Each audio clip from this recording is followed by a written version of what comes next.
Chapter 4. Ray.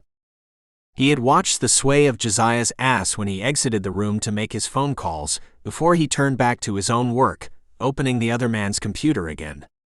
He had already checked on all of his employees, confirmed they were safe in their various locations, and he had followed his check-in by giving the entire office 1 week of paid vacation.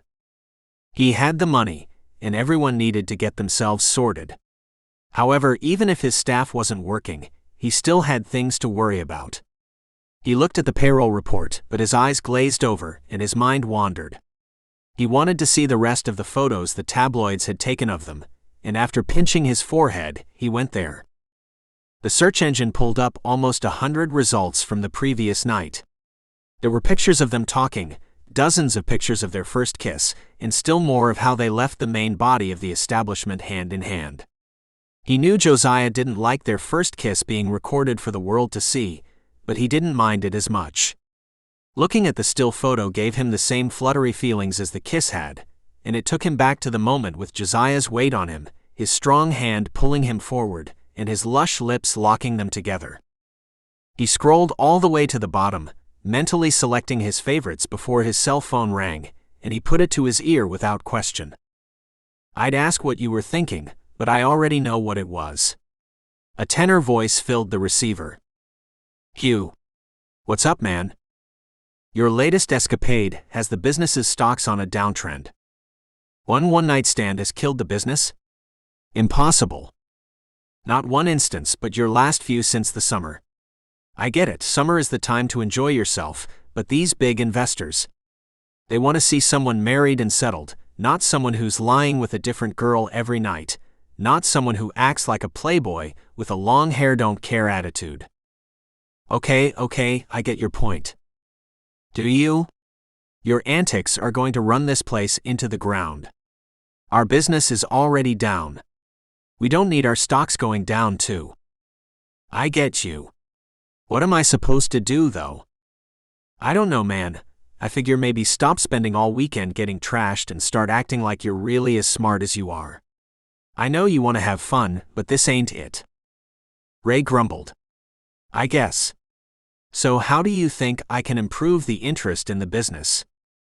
"To be honest, I'm not too sure, but I don't have to be, since you're the big bad business owner.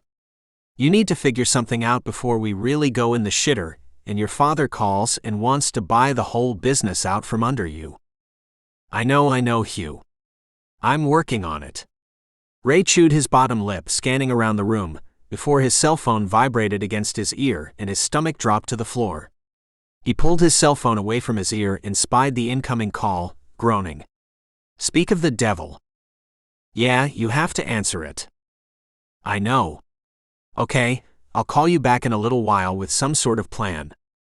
"Sure thing." Ray shifted over, taking in a deep breath before he put his cell phone to his ear again. "Hey Dad," he forced cheer into his voice, faking it as best as he could. "Son, have you seen the news?" "You mean about the lockdown?" "Yeah, I'm somewhere safe, you don't have to worry." "No, not about the lockdown." A faint accent touched his words. He'd been in the States for nearly 30 years, but it hadn't completely erased the little quirks in his speech. "The photos of you kissing the youngest Nelson boy. You know how I feel about his family. Snakes. All of them. You don't even know him, Dad. Where a tree grows, the fruit doesn't fall far. I do not need to know him to know he is the same way as his family. He will take from you and ruin your already faltering reputation. You are supposed to bring honor to our family. What would your grandmother think?" Ray frowned. "Dad, you shouldn't judge him based on his parents. He's his own person, and he's not like the rest of them." His father clucked his tongue. "You will see I am right." Ray knew his father's tone, and there was no sense in arguing. His father had his opinions, and he was steadfast in them.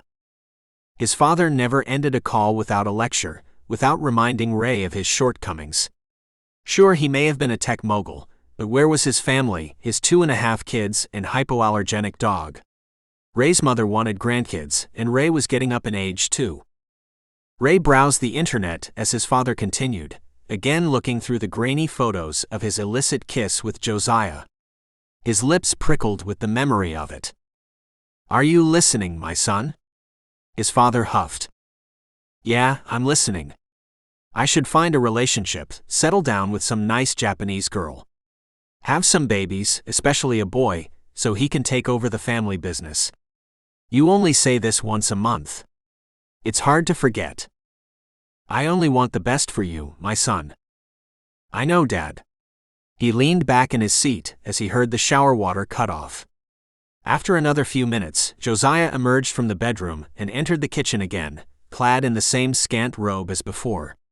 The robe showed off his lean legs and hints of his chest, and Ray's nostrils flared. He coughed. "Dad. I gotta go."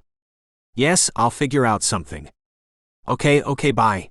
He rushed his father off the phone and placed the device face down on the table. His father had given him an idea. He had no plans to strap himself down to marriage anytime soon, but a relationship would have a similar effect. Especially a same-sex one.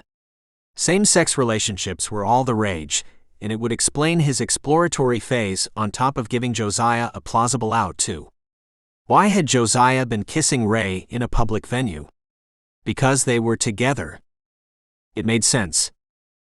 "Is everything okay?" Josiah tiptoed back over to the food cart, picking at what was left. "Yeah, but I need to ask you something." "Ask me what?" "I have a proposition for you." Ray wet his lips. "Let's date." "I'm sorry, what?" "I just broke up with my boyfriend who cheated on me not even a week ago. I can't announce a new relationship this soon." "Why not?" "Everyone will think it's a rebound." "They won't if we have a good story. Say you always had a crush on me in high school, and you didn't want to let this second chance slip from your fingers." "I didn't have a crush on you in high school, though." Ray's eyes glittered. "You didn't." Josiah pressed his lips together and shook his head. "No, and there's nothing in this for me.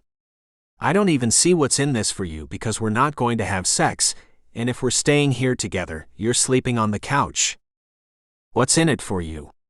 If you say we're dating, then all those pictures of the kiss are going to be endearing rather than calling your virginity into question." Josiah rumbled softly. "Fine. And for you?" Ray shrugged. "I need to look more wholesome, and dating an all-American virgin is about as wholesome as I can get." "Oh, you finally want to scrub yourself clean of your bad boy image? If I say yes, will you stop dragging this out?" Josiah drummed his fingers against his lips. "No, but if you say yes, I might actually consider this ridiculously ridiculous idea." He paused, stewing in his thoughts before he tipped his head towards Ray again. "I should make you pay me for this." Ray raked his fingers through his hair. "You really shouldn't. You have just as much to gain from this as me." "How so again?" "You're selling a fantasy to your followers. Sure, you're single and ready to mingle, but single content gets old and fast. They want to see you in a perfect and happy relationship. Yeah, but we're not playing this game forever. At some point, I'm going to be broken-hearted again. Or at least fake broken-hearted. And you can cross that bridge when you come to it." Josiah shook his head. "This is a hella stupid idea." "You know what? Because you came to me so seriously, I will give it some thought, but it is still quite possibly the dumbest idea I've ever heard." "It may be a dumb idea, but you can't deny the benefits." "Benefits?" Josiah rolled his eyes. "Sure. We'll see."